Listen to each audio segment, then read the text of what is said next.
What's going on, podcasters and YouTubers? This is Hav here, one of your hosts from the Real Fan Review. Today with me, we got my man in the chair, Al. How's it going, everybody? Merry Christmas, Al. Merry Christmas, everybody. Trying to get in the mood and the spirit here. Yeah, man. Very nice, man. And also joining us tonight is my brother, your brother, B. What up, everybody? Merry Christmas to you too, Brandon. Oh, thanks. There's no tree in his background, though. And you guys are really... I like that you guys have these like different backgrounds, and I still got the freaking blue. We've advanced. We've moved on. I can't show the people. I can't show the people my bedroom. So sometimes the wife is asleep while I'm doing the podcast. So so I got to get a new location. Well, hopefully one day we'll record again together. But this works. Yeah, that'd be cool. Yeah. But ladies and gentlemen, today we got the Spider-Man No Way Home countdown going on, and how we're going to go on social media blackouts starting from tonight. Yep, shut down. Shut it down. And we're also going to talk about some movie trailers that came out this week, man. There was like 3 of them. We got that Matrix 2. We got Sonic 2. We got The Adventures of Dumbledore. The Wizarding World of Harry Potter for Brandon. What's up? What's up? The 3 of us got a chance to watch Resident Evil so that you don't have to. And last but not least, man, how could we talk about Spider-Man No Way Home, blackouts, and all this stuff without getting you guys ready to see Spider-Man by talking about our favorite moments, scenes, characters, the different movies, the different universes. They might show up in this movie, guys. So we got to talk about that. But let's get right into the business right now, Al. There's right now while we're speaking, Al, in Los Angeles somewhere, they're playing Spider-Man No Way Home for the critics. Al, last time they did this for the most recent movie that just came out, which was Eternals. Spoilers came out that night, Brand. Okay, of course. Yeah. What are we doing now? You shut it down already or what? Oh, hell yeah, kid. Yeah, I mean, I'm going on everything. I'm tempted to even delete them. As of right now, I've just turned off the notifications. I don't want them no more. Yeah, I'm tempted because I know me. Out of muscle memory, you'll turn on the phone, you'll tap on, Instagram or some YouTube or something, not just out of habit. I'm tempted to delete those apps, kid, just for at least till Thursday night. Just till Thursday night, right? 10 o'clock Thursday night. Brandon, how about yourself, man? You're part of the generation that likes the TikToks. I don't TikTok, I promise. You don't TikTok? Do you do the Brandon? I talk tick. Do you tweet, Brandon? Do you ghost people, Brandon? I haven't tweeted ever. I don't think. Oh, I did tweet. I'm lying to you. I did tweet. I recently made a Twitter like 3 months ago just so I can send one tweet to Marvel. I told him that I wanted to play Nova, so he saw it worked for Simu. It worked for Simu, so it's got to work for you too. So I sent over. I said, "Listen," I was like, "I grew up in Hempstead, so like it works. I could be Nova." They haven't responded, but it's okay. It's all right. It's all right, man. They'll see it. Well, listen, they'll see it. I'm on Al's movement. The notifications got to be shut down for a little bit because YouTube gets crazy with their notifications. Okay. Instagram shows me notifications. Those are all going down. And I got to tell you guys, man, I'm nervous, but I think after tonight, that's it. I'm done with it. I'm going to put the YouTube on tonight just to see the reaction to the movie. Just want to read like from a Cinema Blend or from some of these good sites that I know they won't put out spoilers. Yeah. I'm going to read what people think of the movie, and then that's it, and I'm done. So officially tomorrow morning, I am done with Facebook, YouTube, Instagram until Thursday after midnight. I don't want to know what anyone has to say. I don't care what anyone has to say. Eternals was my lesson, man. Eternals was my lesson. I thought I had until the day before. And like I told you, that person, I forgot who it was, put out that video. And in the title of the video was oh, whose voice did so and so hear at the end of Eternals? I was like, fuck, Right. now I know there's a voice. Like, I don't want to know anything. Right. Absolutely, man. So yeah, we're shutting it down. And then while we shut it down, though, we did get a chance to watch some trailers this week, and there was a couple of good ones there. Now, Mhm. Brandon, I'm not sure if you got a chance to watch. I know you like the Harry Potter one, for Dumbledore, but did you get a chance to watch that trailer? I did. I saw it this morning, and it was interesting. I'm going to be honest in saying that I'm not the biggest fan of this series. Right. I'm gonna watch him. I'm not gonna lie to you. I'm probably gonna watch him, but I've been very like lost. Like I don't see what the draw is on these movies other than like Harry Potter lore. Like unless you Right. like really love Harry Potter and you want to know everything that happens in the wizarding world, like cool. But like the first movie I was like, it's all right. The second movie was worse. So I was like, I don't really care to see this one. I'm gonna see it. But like I don't think anyone is gonna have to rush to see these. Yeah, the whole Fantastic Beasts series, I've been like the same way. I watched the first one and I thought it was interesting, but it was kind of like boring a little bit. Nothing The second happens. one, yeah, the second one was like, okay, more of the same, so Mhm. not really looking forward to the third, but because it's Harry Potter, I'm probably looking into it. Yeah. But Al, for you, man, I mean, I know when I saw the trailer last week for The Matrix Resurrections, this is the second Yeah. trailer. The minute I watched it, I said to myself, "These fools ain't ready, man. This thing is incredible." What did Yeah, you think of the man. Matrix Resurrections trailer that came out there, man? I kept trying to figure out what they're doing. Like the fact that again you see more and more of the original Matrix being played in the supposed real life that he's living now. So Right. and it's him. It's not even like he's seeing a different person. He's seeing a younger him in these screens and what's going on. And you have Morpheus telling him that they were trying to convince you and this, and then you see the overlays of Goff, I think is his name, who's playing the Who's new playing? Agent Jonathan Smith. Goff, yeah. Yeah. I mean, that's clearly the new Smith. So is this a new iteration of the Matrix? And these are the new skins or the new bodies that, the programs are being put into? Is he in a Matrix that's within the Matrix? It's just Yeah. very confusing, man. Yeah. I mean, it looks good. I mean, it's a lot more colorful. So, they're doing a play again a lot on the red versus blue. Hmm. Um, you see characters in blue, meaning, is this to signify that they're the parts of the matrix trying to keep Neo in and unconscious to what's going on? The red ones, are they the ones trying to pull him out? Yeah. It just looks insane, and all that action Yeah. too, Al. Oh, Jesus. Yeah. I just hope they don't do the same thing as what Force Awakens did with Star Wars, where they just tried to mimic so much of, say, like where Force Awakens mirrored so much of A New Hope, Right. where it doesn't it almost took away it being its own movie. I hope they don't do that here, where they seem to be mirroring so much of the original Matrix. Hmm. I hope that's just a play on what the new Matrix is, as opposed to trying to do a beat for beat remake, rehash of the original. Yeah, absolutely, man. And then the one that I was actually looking forward to, which I'm surprised, was one of our like movies of the year about a year ago or 2 years ago, which was Sonic the Hedgehog. Yeah, uh, okay. yeah, that movie was a business, man. I really Hmm. love seeing oh God, I can't remember his name at the moment, but the funny guy. We Jim said that, Carrey. oh, Jim Carrey's back. Yeah. Yeah.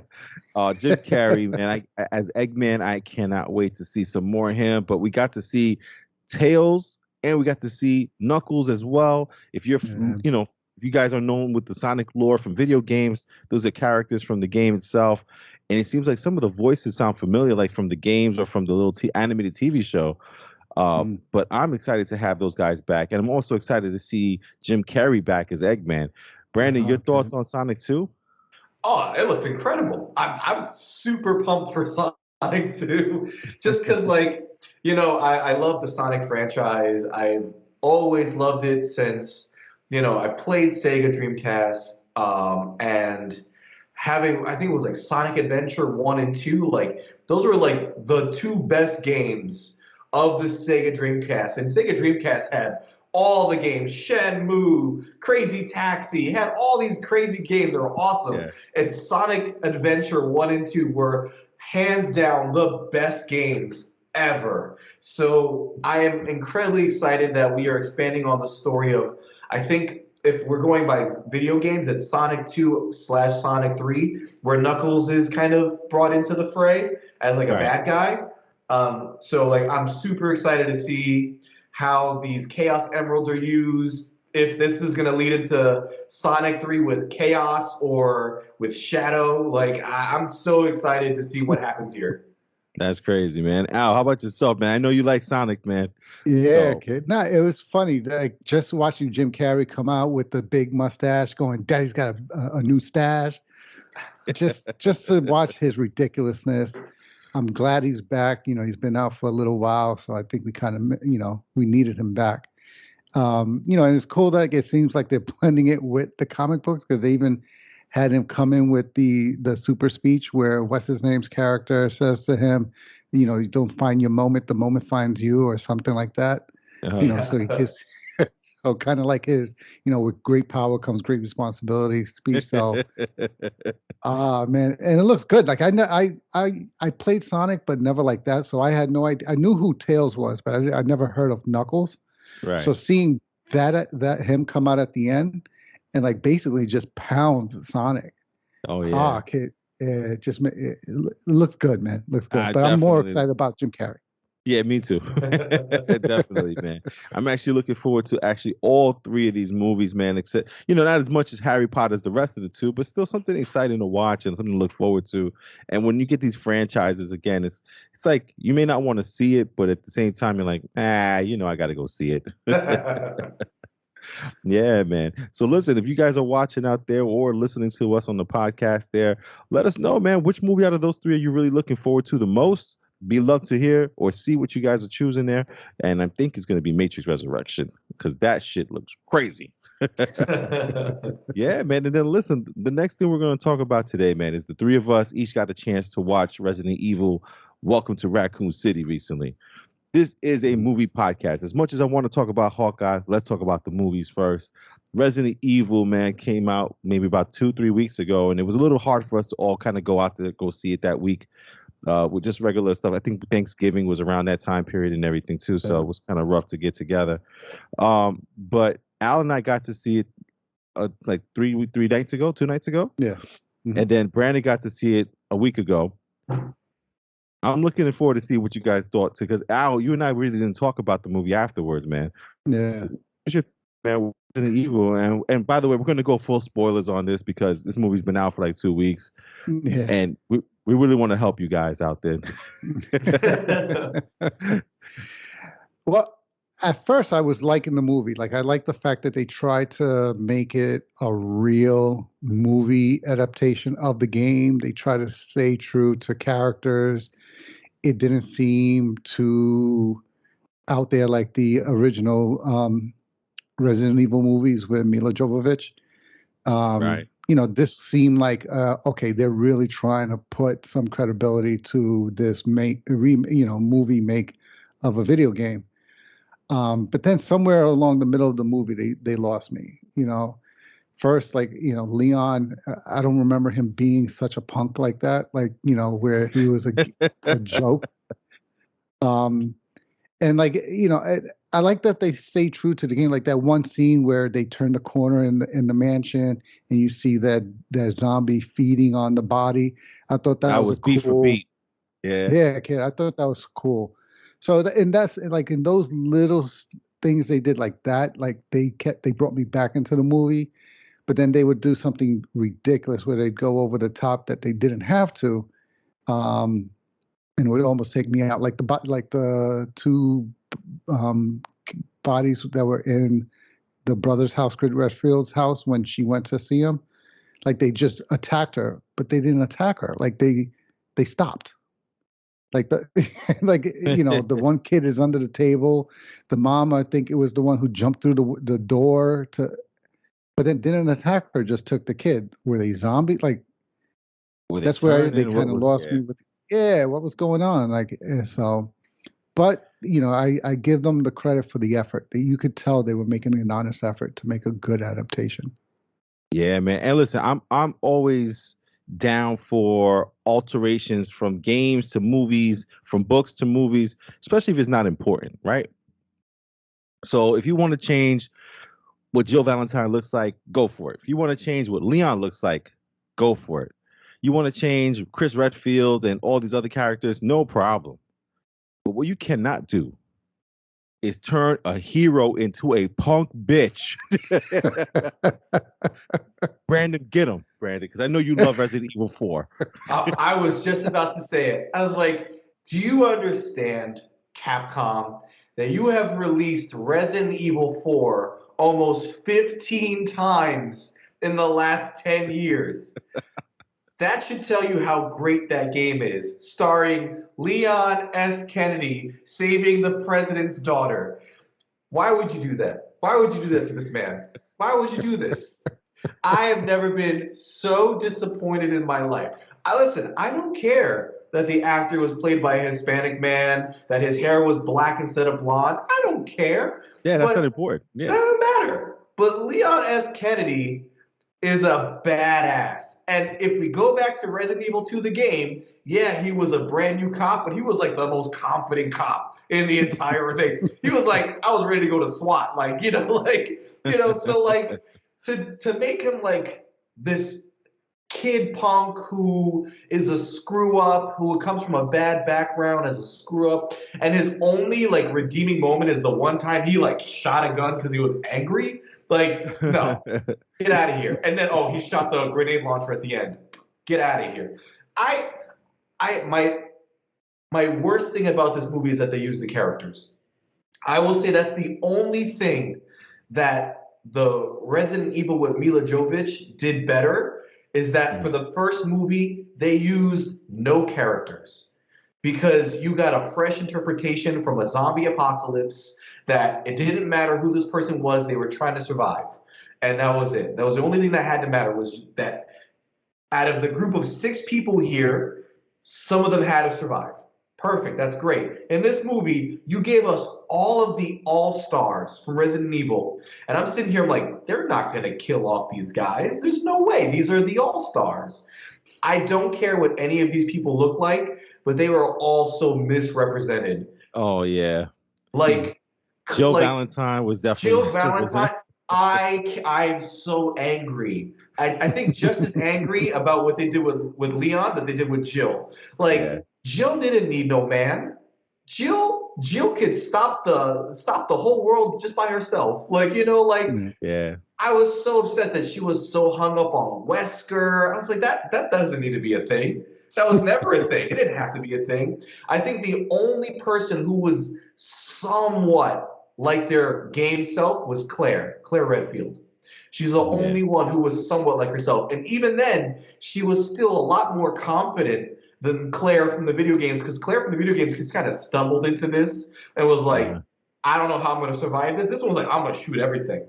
I will say that I really dig all the nods to the future games that they did, like with the Ashford twins from Code Veronica. Like when I saw that, I was like, yo, talking about the G virus and everything like that. Like I really love those parts. I'll even say that the entire zombie part of the movie, up until, the super creatures, I loved all of it because it was creepy and scary. Like, they did a very good job with that from my perspective. Just the story sucked. Yeah. Like, if half of those things didn't happen and it was just the zombies, way better movie. Yeah, I think they try to do too much. Like, if you guys all know the video games, Resident Evil 1 and 2, I kind of grew up on those games, man. Playing those games from beginning to end over and over and over. And every time they did an upgrade to the graphics or they released it on the next video game system, I bought them just to play them again. Kind of like Metal Gear Solid almost, you know what I mean? But I feel like with this one, they really should have just concentrated on Resident Evil 1.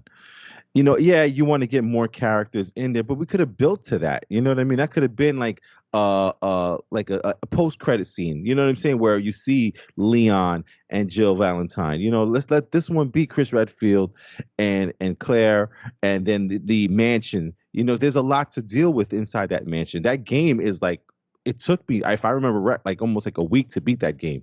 So there's a lot of stuff they could have delved into. I don't want to see them mix plants. For Yeah. healing properties, but at the same time, You there's imagine? so many. I got some herbs here.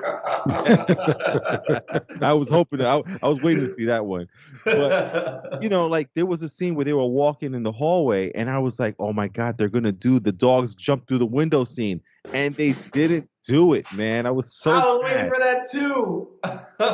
I was so mad that they didn't do it. I was waiting for it. But I want to give them credit for what I think they did right. And again, Brandon was saying a lot of the look of the movie was like straight up from the games. The Raccoon City PD department was ridiculously like shot for shot the game. The tank, the tractor trailer that's flipped over with the fire. That's straight from Resident Evil 2, you know what I mean? So it's like there's a lot of little things. The Doberman Pinscher looking like a zombie was perfect from the game too. Now, some of the other stuff was okay too, but I don't know, like even the old lady that was in the orphanage, what the hell was that? Oh, she was from a game. She was from Code Zero Okay. or Resident Evil Zero, the one with the train. That's where she's from. Oh God, man. But listen, the one thing also that was really big for me, you can't make Wesker a bro. Wesker's not a bro. He's a manipulative, evil man, and you made him bro. Bro with the muscles. Al, man, anything that like you liked a lot about this movie or that stood out for you? Just the visuals, like I thought they did a good job with the visuals. Like I said, that's where I guess for me it stood out that they really were trying to make this be like a really good adaptation. But then they took me out. Like, for example, another thing that every time he touched the screen took me out was the sheriff, the main guy running the police station. He was such a joke. Like, I mean, an exaggeration of a character. I mean, to the point where he runs in the car, abandons everybody, gets shot up somehow, but doesn't take not one bullet. Like, what was it? Like 3-4 guys were shooting up his car, and he didn't get hit once. Somehow makes it back to the station. Like that's where they took me out. Like they should have just had him die off because he served no purpose in the movie, But I guess, like I said, just like that, like the visuals, the scenes that they did actually were able to successfully incorporate into the story and have it make sense. The fact that they had Alpha team looking for Bravo team and going back for that. So, I like those little nods to the actual story from the original game that made it this franchise what it was. So, that was, I like that effort. Absolutely, man. And I think one more thing that pissed Al off and me, that we both looked at each other like, did Jill Valentine just shoot a hallway in the dark that Chris Redfield was in with a machine gun? And she just happened not to hit Chris with a machine gun. She shot up and down, not in a circle and not spatter. But when you run out of bullets, your flashlight turns off. That's what I was gonna say. Like, I was laughing during that scene because I thought the same thing. I'm like, why is his flashlight off? But I can't lie. Like, that was one of the scenes. Not when he's under the table, but when he's out of the table and all the things are coming at him. That was one of the scenes where I was like feeling it. Like, I was really with it there. I was like, oh shit. I know he's gonna make it, but oh shit. Like, that's why I felt like this movie just kind of needed to stay with the zombies. Like, because they did a really good job. Okay, I liked the concept of the people getting sicker, because of the pollution, because of the leak. Right. I like that concept. I don't think it was executed well, but I like how they became zombies. Like, and I like when they were zombies. I love their function from there. Like, I thought it was creepy. I was actually like, I was feeling like a little scared there, a little nervous. Right. And then they did the G virus, and the movie was like, oh, I'm like, I feel like I'm playing the game now. Like, this is the final boss. Yeah, man. And then last but not least, man, we get the post credit scene with Wesker, and I believe Al said it was another character from one of the games as well. Ada Wong. Ada Wong from Code Veronica. Code Veronica. She was in Resident Evil 4. Yeah. So we have basically a hint at there's future projects that were possibly future projects. Al, are you looking forward to a part 2 for this Resident Evil franchise? I'd give it one more shot. Okay. Just because of wanting to recognize the fact that they gave it an honest effort. Like, it didn't feel like they just threw shit in there just to try. Like, I feel like they were giving an honest effort, in my opinion. Right. So I'll give them one more try. Hopefully they can take the feedback that they're hearing from fans, because I doubt we're the only ones picking on these little aspects of the movie. So if they can fix that and kind of like you said, like, if you're going to bring in characters, we don't care how you visually bring them into the story, but make them true to their character from the story. Absolutely, yeah. Yeah, I'd give them one more try to see if they can get that right.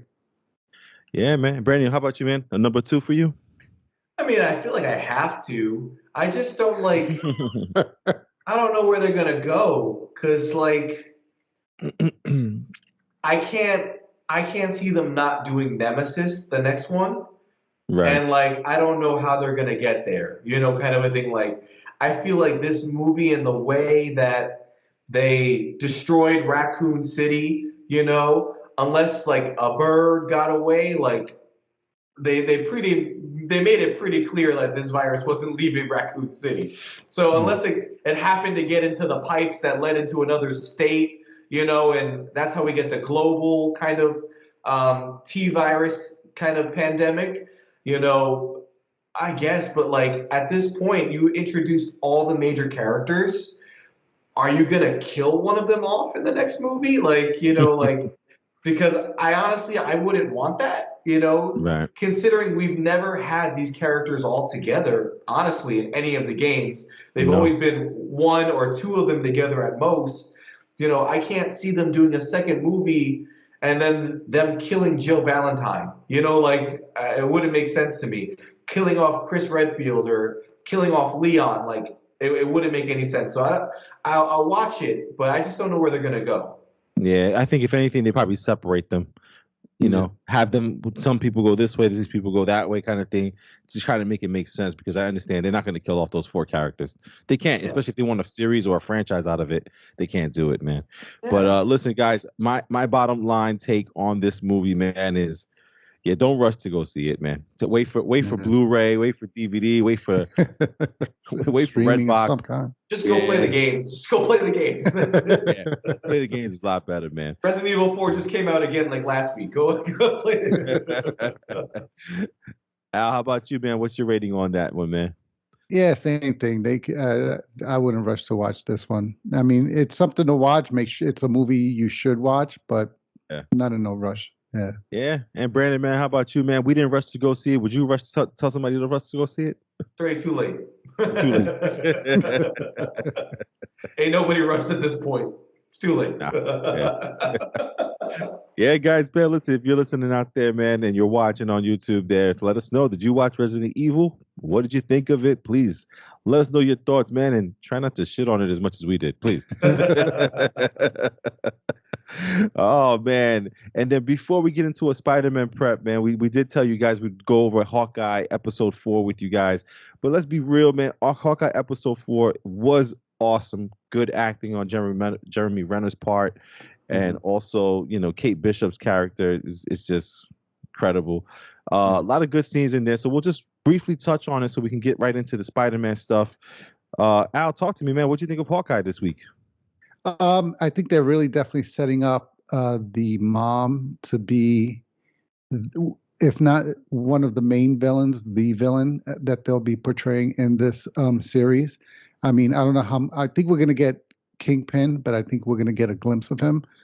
I think she's going to be the bad of the series. Yeah. That's the vibe I'm getting, because the way the episode played out, they have that talk at the table in the beginning of the movie. She all but, to me, like, threatened Hawkeye by pointing Right. out that like, even Black Widow died, so being even good, and then asking him about his family. She probably knew he had a family, so, like, in essence, saying, like, yo, even if you don't want to see family die, I don't want to see my family die. It's like, to me, like, it was a subtle, Like she knew too much. yeah, yeah. So I'm taking it that she's going to be the bad, which will be interesting to see her and Kate then, how they have to match up. Brings up whether the fact, some of these jokes I've been hearing when the show started was that she killed the father. So it'll be interesting if she did do that. And I still think that this guy, Jack, whatever, even though they punked him out and, he just is some guy running Sloan, I still think there's an opportunity for him to come out and be somebody different. That was he supposedly the swordsman or somebody from the comics? That's what's Like, supposed he to be in the comic trained. books. Yeah. Yeah, so I don't know if he's going to be the same guy that trained Hawkeye from the comics, but I think he's going to be something, because up until they came, he was serious, and then he didn't turn goofy until everybody else came into the room. But when he was just him and Clint, he was Yeah. pretty serious about that confrontation. So, Mhm. or maybe I'm just reading too much into it, but that's the whole point of this, right? Absolutely. Yeah, but and then the end of the show, like the whole showdown on the rooftop was pretty crazy, kid.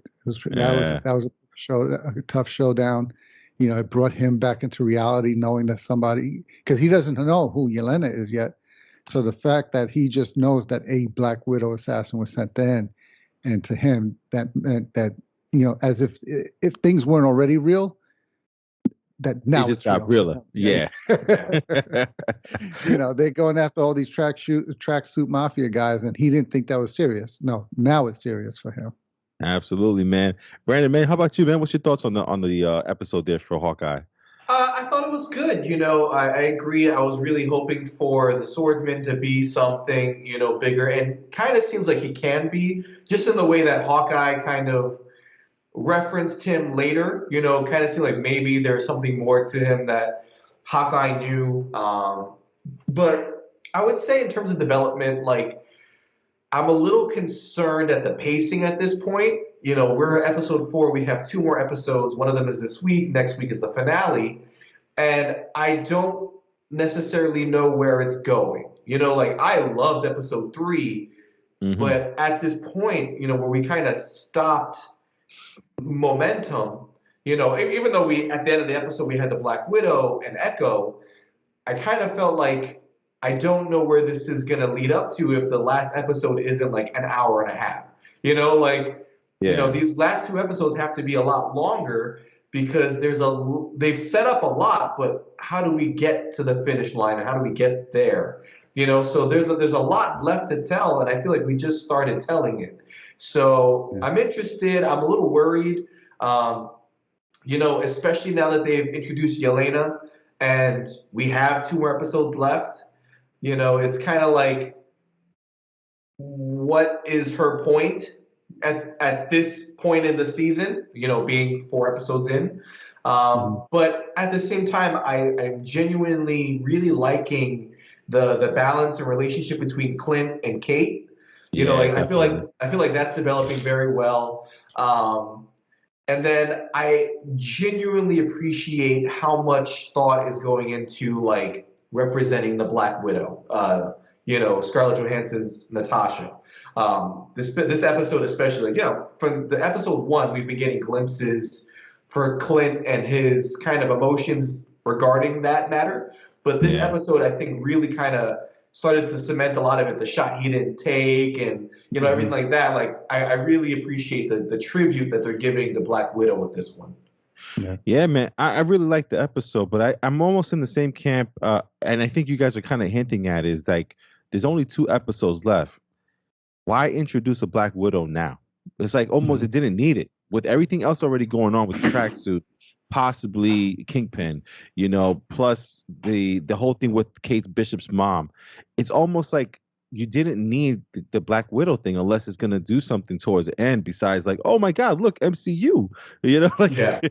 it's all connected. But we know that it's all connected. So I don't know what the need was to have the Black Widow in this. So there has to be something more important than just, oh look, it's Yelena. You know what I mean? So I want to make sure that they do that because again, 2 episodes left with these episodes being like what 40 minutes long minus the end credits that are about like 10 minutes long themselves. So it's like I really hope that the next 2 episodes are a little bit longer because other than that, I feel like we're going to be left shortchanged somewhere. And this series has been great so far. Personally, I love the whole thing. But the one thing I found interesting is Clint's wife Laura is seeming more and more like something else, something bigger. Like she was an agent. Yeah. Because I don't know about you guys. German or something? Yeah, she spoke perfect German out of nowhere. Plus, from her house, she's getting all the details and information that she needs to help him out. I feel like the watch. Yeah. So I'm assuming the watch is either hers. I don't think it's like an outside character. I think it's something that's gonna say who she is. I don't know about you guys. I mean, Al, I know you look into all these things a little deeper than that. What's your thoughts on the watch? Yeah, I don't know. See, the thing is, I agree with you. I think it's her. I think it's him trying to protect her because unless you're going to introduce yet another new person into the series, she's got to be the person he's looking to protect. This is going to be like maybe how they met. She was on a mission with him. And from what I understand, in the comics, he was married to that character, Mockingbird. So are you going to now introduce that she was Mockingbird before... the other one from the Agents of S.H.I.E.L.D. show, where are we going in terms of the wife? Because this has to be pointing at her. Like this has to be, especially since the fact that he was so desperate about getting the suit because he was trying to protect himself and what he did. The only reason I could see him going through this much effort to protect the watch is because there's nobody else from Avengers who you're trying to protect other than would be his wife. Right. Who doesn't the world know about already from Avengers compound? So it's got to be that just like he was trying to do before. He was protecting his wife. Nobody knew he even had a family. So it's got to be along those lines. Yeah, man. And again, it seems like Clint or Hawkeye knows. He keeps saying the big guy over and over. The big guy won't like this, or there's the bigger guy on top. And I'm like, has Clint met Kingpin? I don't know if he's met him, but he definitely fought everybody below him. Yeah, I don't know, man. Brandon, any expectations for this episode? I feel like in episode 5. We're going to get to, I would say we're going to understand Kate's mom's role in all of this. Obviously she's been painted as the villain of this show. Like, how else did her dad disappear? So I think we're going to get to that by the end of the episode. And the last episode is going to be like the battle or the conflict, whatever it may be, to wrap everything up. But I just hope that this episode brings in Yelena, explains her, and Echo's importance. Because, at this point, I still don't understand why Echo's important. I'm happy she's here, but we now have Clint's development, we have Kate Bishop's development, we have Echo, we have Yelena, we have possibly Clint's wife, whoever the owner of the Rolex is, and if it's not Clint's wife, we have whoever the owner of the Rolex is. We have possibly Kingpin. We have the swordsman, and we have the mom. That's 9 characters that we've been trying to develop over 5 episodes at this point. It's just like there's got to be this episode has to be the thing that sets up the last episode. It can't be more exploration. It's got to be, we got to start putting the bow on. Absolutely, man. Yeah, so listen, I'm looking forward to Wednesday morning where I download it and then on my lunch break I watch it. So I'm looking forward to that, man. So once this episode comes out, we'll definitely talk about it. I'm sure the next podcast will be about Spider-Man No Way Home, spoilers and non-spoilers, of course. But it'll definitely we'll touch on Hawkeye episode 5 because apparently it's supposed to be some crazy episode. Episode 5 is supposed to be the one that breaks the internet or makes things look crazy and gets people talking. So Yeah. I'm assuming there's going to be like some nice little things going on in that one, man. So again, Hawkeye episode 5 coming out this week. We'll definitely talk about it on the next podcast there, man.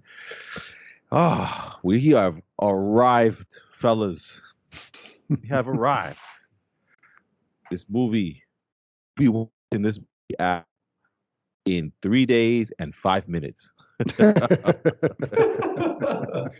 Oh my goodness, man.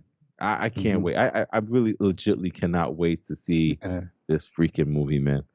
But let's talk about, because of course you guys, you've seen the commercials, you've seen the trailers, you see Doc Ock, you've seen the Green Goblin, you've seen Electro, you've seen Sandman, you've seen Lizard. So these are villains from the universe here. We're talking Tobey Maguire's universe, we're talking Andrew Garfield's universe.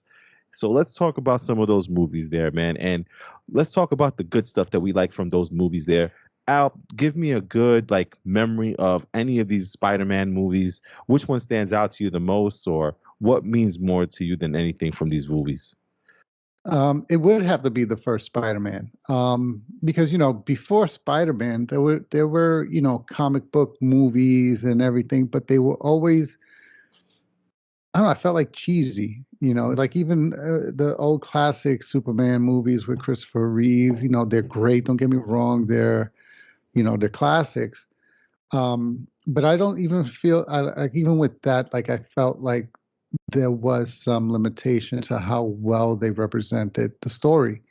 Where Spider-Man came in, and except for the fact that they made him shoot the webs from his own actual wrists, Yeah. like I thought they did a good job. Like you had the nerdy Peter Parker, who went from being the nerd to being the hero.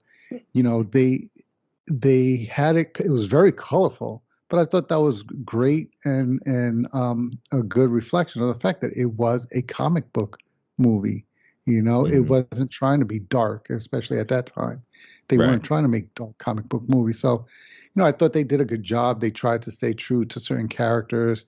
As ridiculous as the Green Goblin's costume was, they were trying to be true to the character from the comic. So I thought that was good. Except you can see one of my favorite things that I love to laugh at about the first Spider-Man was the scene where Spider-Man and MJ are swinging, and you can clearly tell she's hugging a doll or a mannequin or something. Like, I noticed that this time around. Yeah, you didn't need Tobey Maguire for that scene, but you're telling me you couldn't get somebody from, wardrobe to just throw the costume on and stand in so that she's hugging a real person? Like, come on. A straight up doll. Yeah, but then then you take that movie and you get the classic scene of where Spider-Man comes down on the web, and you have that scene where she pulls the mask to give him a kiss. So, that's in terms of comic book movies or just movies period, I thought that was one of the better ones, and as a whole, it just sticks out for me. Absolutely. And if you haven't done an upside down kiss, you haven't lived, people. Brandon, man, talk to me, man. Which one of these movies stands out to you, man, out of these Spider-Man from Tobey Maguire and Andrew Garfield? I would say Spider-Man 2. Like that movie was genuinely so awesome. And I mean, we just said it with Resident Evil 4. Like, they released that game 15 something times. They're still releasing it. It just got released for a virtual reality headset, right? Spider-Man 2 at the time was being brought into everything. If it wasn't on DVD, it just came out on what was before Blu-ray, or what was it, like high def? High def. I can barely remember that one, man. I think it was HD Right. DVD or some shit like that. Yeah. It was like the first movie brought out on HD DVD. Like, it was the #1 selling movie at the time. I still remember that Sony made the PlayStation Portable, the PSP, right? It had no video games. the only thing that you could get when you bought the Sony PSP was a copy of Spider-Man 2. Like, and I remember how many times I watched Spider-Man 2 on that stupid little screen, because it was the only thing you could do with the PSP at the time, other than change the background color. So, like, like that movie was everywhere, but it was still so good. Like, from the train scene to just James Franco going crazy, throwing the knife at the mirror, finding the Green Goblin stuff. Just like that movie had so many good things in it. Even the ending was awesome. With Alfred Molina deciding that he had to do something good in his life, and that movie was awesome. I loved it. I think that was like the definitive Spider-Man movie that. There was a YouTube video I watched in where like they pointed out all the places where Peter Parker became Spider-Man, like where he actually became Spider-Man. And I feel like Peter Parker became Spider-Man in Spider-Man 2. Like I feel like that was where he actually became Spider-Man, and that movie was so good. I feel like that's where they should have ended it, in that series, because it was the perfect note to say goodbye on. Yeah, I hear you, man. It was a really good movie, man, part two. And in the effort just to say something different, because I do agree with both of you guys. I think, Tobey Maguire Spider-Man 2 just incredible. And, I think part two is just a slight bit better as far as a movie. But to be honest with you guys, man, I think something that stands out to me that I'll remember the most out of these movies with Andrew Garfield and, Tobey Maguire is Amazing Spider-Man 2. And the reason why I remember it the most, because it's not the best Spider-Man. The I just watched these things, guys. The Andrew Garfield Spider-Man is a fucking job to get through those two movies. But I'll never forget, because I saw Amazing Spider-Man 2 with Brandon. I saw it with little B over there. And I remember we saw the reviews before we went to go see it, and the reviews were like, it was terrible, it's whack, it's terrible, it's the worst Spider-Man ever. And I guess me and Brandon went in there with the lowest of expectations. And we're watching this movie, and we're like, yo, dude, this is not bad. And I remember by the time we got to the end of the movie where, spoiler alert, which is so dumb because this movie's been out for like 10 years, is the Gwen Stacy thing. And I'll never forget Brandon losing his shit when he goes, she's wearing the outfit. And I'm like, what the fuck are you talking about? He's like, she's wearing the outfit. She's going to die. And I'm like, what? And sure enough, man, they get the clock tower scene where she falls and Spider-Man. Now, even watching it on Blu-ray the other day, like literally like 2 nights ago, I still don't really fully understand what happened. Did he snap her neck because of him pulling the web up, or did her head hit the floor? I don't know, because in the comic, her neck snaps from the height and the web pull, right? But it looks like in the movie that he gets her too late and her head hits the floor. It bounces off the floor, right? But I feel like her skull would have like cracked open, So it looked like a bad angle. It seems like they were trying to do the comic thing where her neck snaps, but from the angle of the movie, it looks like her head hits the floor. I just remember the theater going, oh. Yeah. The one thing I did not like about Amazing Spider-Man 2 is Electro making beats out of going through different electricity fields. So or Electro in general. Jesus Christ. This guy became Electro because he fell into a thing of eels. And power surge that went through. It was a bunch of stuff in there. It was ridiculous. The eels. Because where's the eels providing the power for the whole place? Yeah. It's so crazy. It was like a vat of eels with electricity. And they were biting him. Oh, God. It's a vat of eels. It's so crazy, dude. Now, let's bring it back to Al now. So Al, out of those 5 movies there, which one is your worst? Because you got those Andrew Garfield Spider-Man movie, but you also have the Tobey Maguire Spider-Man 3 that was a shit show for a lot of people. Yeah. Okay, yeah, that's my worst one. Even worse than the Amazing Spider-Man's was Spider-Man 3. Yeah. Because they had so much opportunity. I mean, you had Sandman. You had Venom. Yeah. How do you have Venom? Venom should have been a 2-movie arc at minimum. He took up a portion of 3. He had to share. You shared the stage of Venom with Sandman, and then with the whole dancing scene, like, come. To me, that was just the worst one. It was the worst representation of Spider-Man of all 5 of these movies. How about for you, Brandon? Which one's the worst representation of Spider-Man for you out of these 3? Out of those 5 movies, I said 3 because I know you're gonna pick out of the same 3. But Spider-Man 3 is god awful. But I don't know if it's as bad as Spider-Man, the Amazing Spider-Man 1. Oh Jesus, no, it's not. Because here's the thing. Can someone tell me what happened in Spider-Man 1? The Amazing Spider-Man 1? I'll tell you what happened. I fucking watched that movie, and I was literally putting my head back, going, "On God, shoot myself if I have to keep watching this fucking misery." The only part of that movie was somewhat interesting is when George Stacy gets killed by the lizard, but even that was done terribly.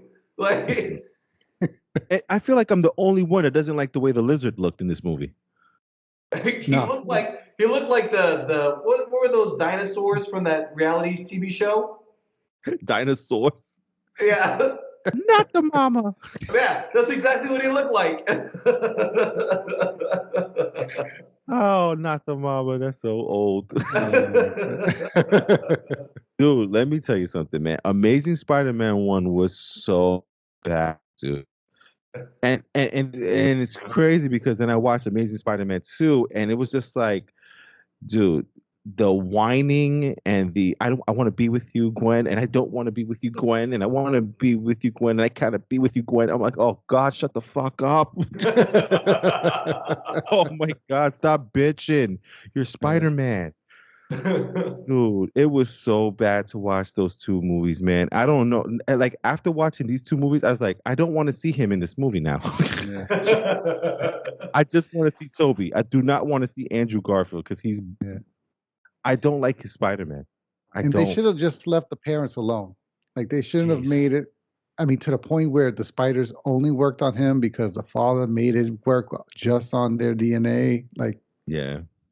There was so much that I think that's the biggest gripe for me on the Amazing Spider-Man series is that it was interesting what they were going to do with his parents because in the actual Spider-Man lore, his parents worked for S.H.I.E.L.D. It was a big thing and it was cool to see how they were going to incorporate that into the movies. Right. But Spider-Man 1 was just, okay, Spider-Man 1. And then Amazing Spider-Man 2 was we have to do all of these things. We have to not only introduce the Sinister Six at the end of the movie, but we have to make sure in every other scene there's a nod to something, just so that we keep you guys happy. Let's talk about Venom here. Let's talk about Norman Osborn's frozen head. Let's talk about how he's the Goblin, not the Green Goblin. Let's talk about, it was just too much. Yeah. And I was just I understand, but then how are you then going to explain if they were ever going to make The Amazing Spider-Man 3, what the fuck happens in that movie if everything happens, Yeah. And do the Rhino? Oh God. Oh God. Oh my God. That was so bad. And they had such a good actor. What the hell did they do? He went campy all the way. Terrible. Just fucking bad, man. So listen, before we leave this universe of Spider-Man, what is your best ultimate scene from these 3 films, Al? For me, it would have to be. I mean, it sounds corny because I'm sure everybody picks it, but for me, it was that only because it showed to me the best of New York, but it also showed me a New York that I don't think I would ever see. For what? That's when Spider-Man saves the train. When the train is out of control, and he shoots all the webs, and he's there, and he saves it. and he's there, and his mask is gone, and everybody sees who he is. Right. And in the movie, the crowd from the train, they gather behind him, they carry him to safety, they bring him back, and everybody basically stays quiet because that's a whole train full of people who saw who Spider-Man really was, and supposedly everybody, I guess, agrees they're not going to say anything and say who Spider-Man was. Right. But the people I think I've seen in New York, everybody would have been taking a picture. Somebody would have been selfies with Spider-Man, with him laying down in the background. Somebody would have been on TV or somebody saying who. So, I like the way they made New York look there and the heroism that he showed, where he really was willing to risk his life to save everybody. But then I just couldn't believe that. No, they should have just held it that maybe he still had his mask on, but nobody tried to look. Because that I could have believed more than nobody was going to acknowledge that they just saw who Spider-Man really was. Gotcha. Brandon, your best scene in all 5 of those Spider-Men? I would say the best scene. I have a lot of funny scenes, when Peter Parker goes to wrestling and he fights Bonesaw. Bonesaw is gonna get you. That's one of my favorite scenes. It's hilarious. Oh, Macho Man. Yeah. Bonesaw is gonna get you. And then I think my favorite scene from that is the bridge at the end when he saves the trolley and Mary Jane. I thought that was very cool. Especially because the bridge is where Gwen Stacy originally dies. So it's it was really cool to kind of have that up there. And then the New Yorkers against Green Goblin scene was great. So I genuinely love Spider-Man 1 because I think throughout most points in that movie, there was something really awesome. If it wasn't Green Goblin, cutting the fucking turkey during Thanksgiving when he saw Peter's cut, to him blowing up Aunt May's wall and say, "Finish the line!" It evil. That movie was it was great, but when you look back on 2002 and how ridiculous 2002 was, so good, so good. So crazy, man. I think my memorable scene is also going to be from a Spider-Man 1, and that's the classic scene where the two, the villain and the superhero of the movie meet up for the first time in the Macy Gray Parade. And it's so cool because you see it coming. Spider-Man, well, he's not Spider, he's Peter Parker first, downstairs taking pictures of his love of his life with his boy on a balcony. But you hear people turn around and they look, and you hear the music go, da-na, da-na. It's just oh, here comes the scene. And then you see the glider come in, and the CGI is so bad now. But when I first saw it, I was like, this is amazing. That's the Green Goblin, and sure enough, he flies in. He touches the big floats as he goes down, and then of course you have that other scene where the thing is falling, this thing that has a sign is about to slam on a kid, and here comes Spider-Man at the last second to save him, and then they fight together. Oh, I'll never forget that Spider-Man scene. So those are some of my favorite moments. But you two, of course, those two scenes. The train scene is a classic scene for Spider-Man, and Brandon, of course, anytime the New Yorkers stand up for Spider-Man.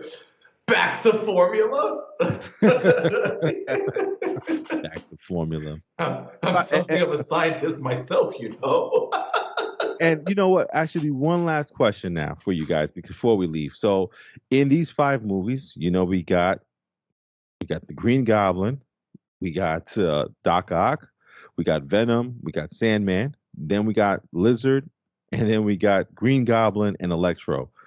Out of those villains there, man, which one stands out to you the most, Brandon? I would say Doc Ock, because I think he represented the most in terms of a father figure to Peter, exactly somewhat of a mentor for Peter. You like, the second you knew Doc Ock was on screen, you're like, oh, this is gonna go bad. But like, just like how they did it in the recent Spider-Man game on PS4. Well, it's like 3 years ago now, not that recent, but like the same way they built on that relationship in the game was the same way they built on it in that movie. And I thought it was really awesome and very well written. Yeah. How about you, Al? Which villain stands out the most for you out of those movies? Surprisingly, the Sandman. Only because I don't feel like they knew where they wanted to go with him, and he's a major villain. So, like, how did you not know what you were going to do? And by that, what I mean is, like, they make him a villain that I guess we were supposed to feel bad for because his kid was sick and he was committing these crimes to get money to make them to make Medical help make bills them and stuff feel like better. that. Yeah, but then they also make it that he's the one who killed Uncle Ben. So like, That was how do you stupid when make they did that. how do you try to make us feel bad for him and then make him the guy who killed Uncle Ben? Like, how do you do both? Like, but the visuals I thought were great with him. The way they portrayed his powers on screen, I thought was great. So of the villains, I thought, except for that conflict, like where I was like, all right, what am I supposed to do? Feel bad for him or hate him? Right. Both. I thought that visually, I thought he was one of the best villains that they did on the screen. Yeah, it was definitely nice to see Sandman, man. I actually was really surprised they even chose Sandman out of all the villains. I thought they were going to go Kirk Connors with the third one, but they didn't. Mine is going to be not so much the villain, but more the actor and the acting, and that's Green Goblin, man. I can't remember the guy's name right now. Willem Dafoe. Willem Dafoe. He killed it as the Green Goblin, and I think that he really sold it. He played it well. He looks crazy. He acts crazy. When he's talking to himself in the mirror, it's like, dude, there's two people having a conversation here. Like, he hams it up big time. He kills it, man. And I think he does his thing. And he's somebody that I'm looking forward to seeing in this new No Way Home that we know that he's in there. So looking forward to seeing his role and what he does in this movie. So now let's go right into Hawkeye, because this is the Spider-Man we're going to be seeing. This is going to be his third solo movie of the MCU here. So we've had Spider-Man Homecoming, Spider-Man Far From Home, and now Spider-Man No Way Home. And out of those two movies there, Al, which one stands out to you the most, or which one did you like or enjoy more? I actually enjoyed Far From Home a lot. I mean, I like both. Don't get me wrong. Homecoming was a great movie, a great introduction to Spider-Man. But Far From Home, he was dealing with a lot. He was dealing with himself being Spider-Man. He was dealing with the loss of a mentor, and the redevelopment of himself as an identity. Like, who was he without now Tony helping him and guiding him and so forth. Night Monkey. Yeah, kid. So I thought that they did a good balance there, like of him, relying on his friends, helping his friends, and how he had to grow because, you had Mysterio able to take advantage of him because he was trying to replace Tony. And I felt like that's how Mysterio was able to sneak in there, was because, he was looking for somebody to unload the responsibility on, and he gave, that's why he was so willing to give the glasses away, and he kind of just, I guess, felt like he needed somebody else. And then, over the course of the movie, you see him just be able to come and rely on himself and grow into himself as a hero. So I thought that for me, that was a good one because there was so many aspects of his development that had to be done in one movie. Yeah, man. How about you, B? Which one out of the two did you like the most, and any reasons why? I would say I liked Far From Home better. Homecoming was great. I love what they did with the Vulture. I love that storyline. It was a great, like, coming of age thing for Spider-Man, Peter Parker. But Far From Home, in terms of, like, just like Al said, what they had to do with the story in terms of relationships and growth for Spider-Man and Peter. But for me, what set it apart was Mysterio. Jake Gyllenhaal's Mysterio was incredible. I would say to be honest, he has been my favorite villain on the screen thus far for Spider-Man.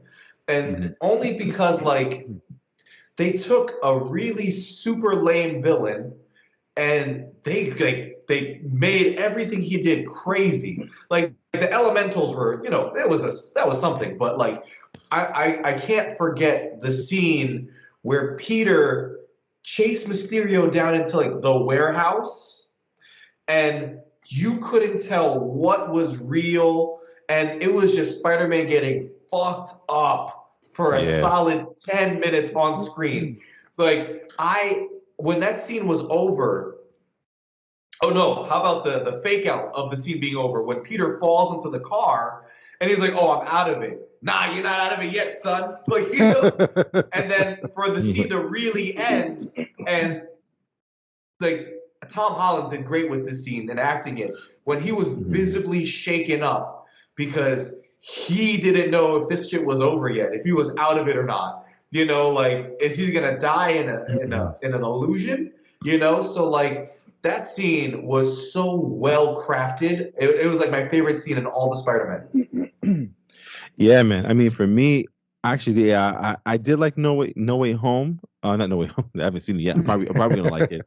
But Far From Home, I did enjoy it. I like Mysterio's angle and everything. But for me, honestly, it's gonna be Homecoming.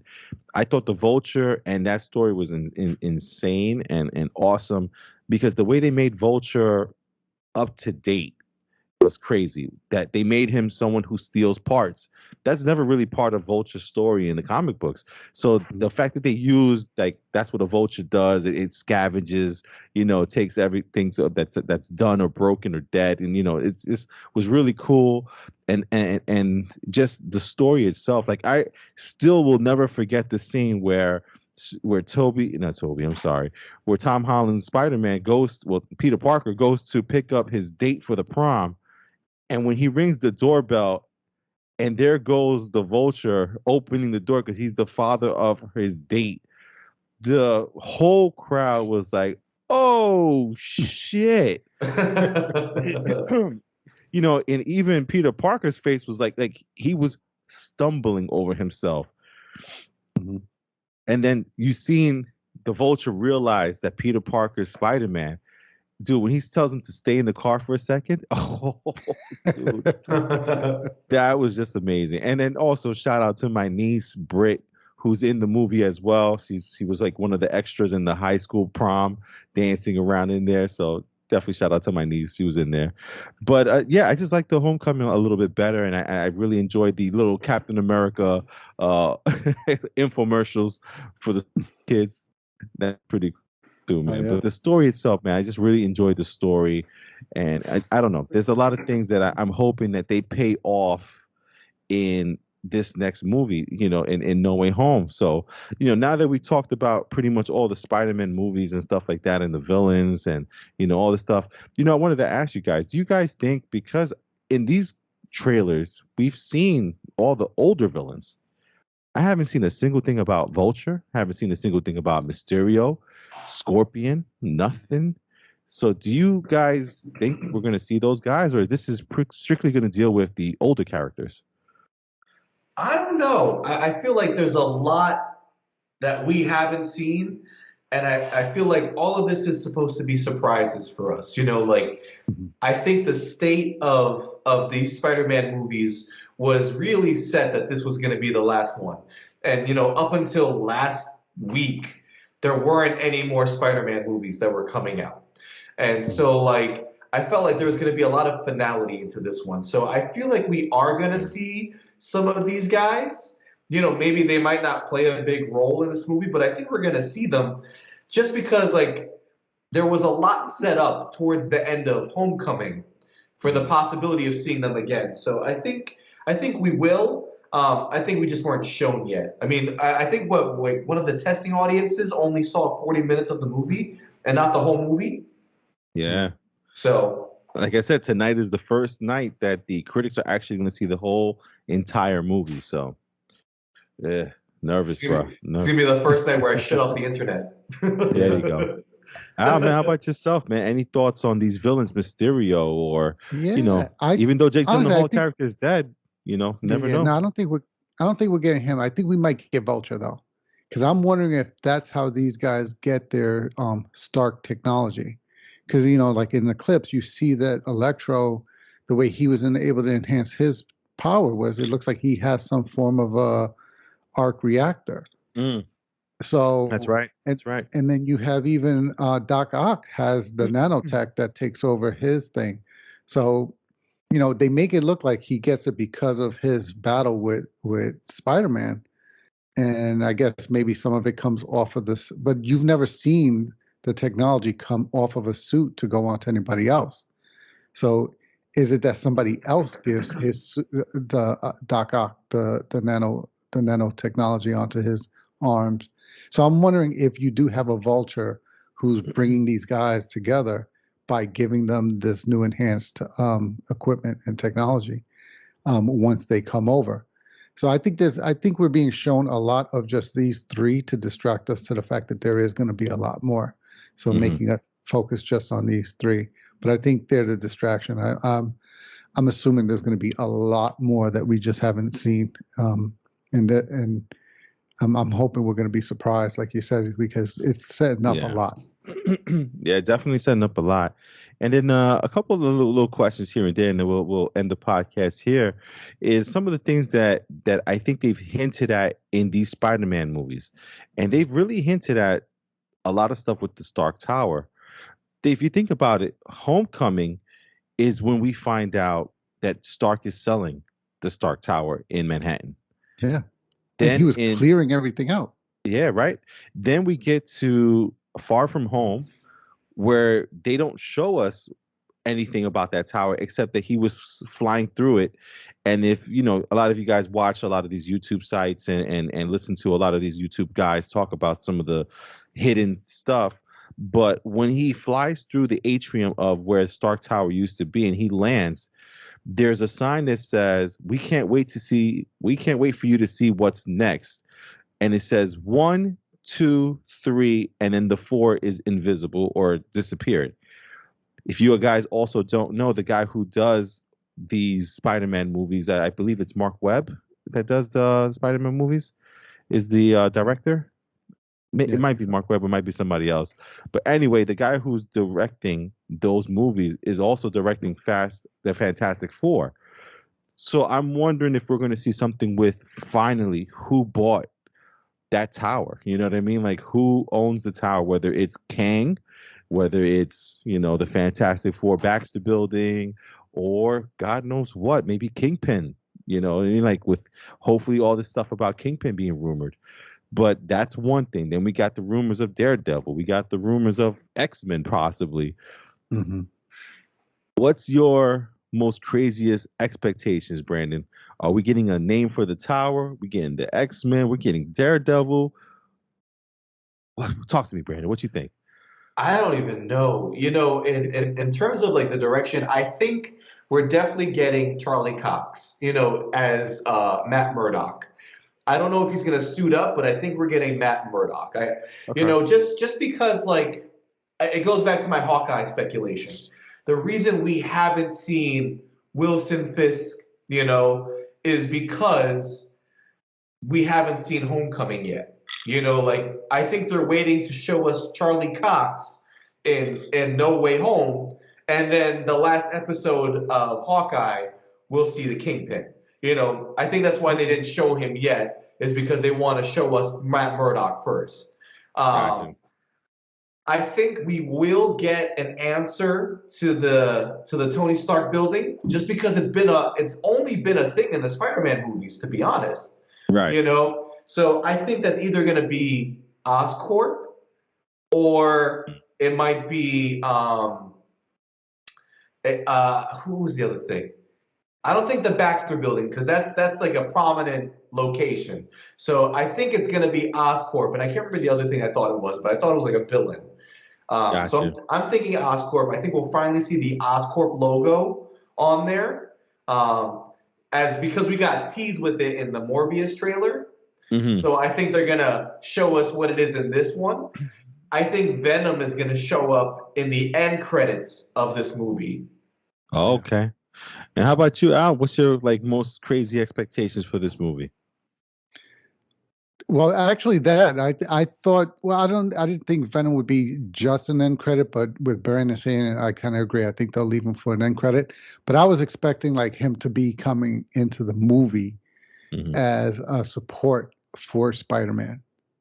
If Spider-Man can't take on all these guys by himself, I mean, he was having a hard time with each of them individually, and now you're going to have him face 3 of them at the same time at a minimum, if not 4 with Doc Ock.